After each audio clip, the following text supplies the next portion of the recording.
երկխոսությունը առնվազն մի քանի հարցերի շուրջ մենք եկանք ընդհանուր ըմբռնման,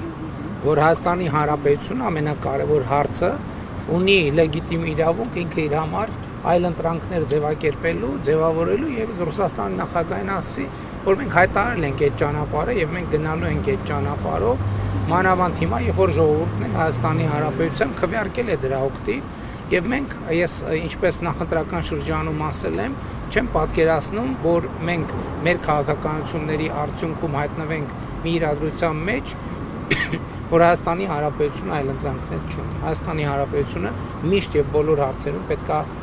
ունենա այլ ընտրանքներ եւ այլ ընտրանք չունենալու դարաշրջանը փակված է։ Ինչ վերաբերում է խնդրին, ես տեսեք, մենք հիմա բոլորս արձանագրում ենք, որ այդ խնդրը Հայաստանինն է, բայց այդ խնդրը Հայաստանինը չի, դա ԵԱՏՄ խնդրն է, որովհետեւ փաստացի ստացվում է, որ Եվրասիական տնտեսական միությունը կաթվածահար է եւ չի աշխատում։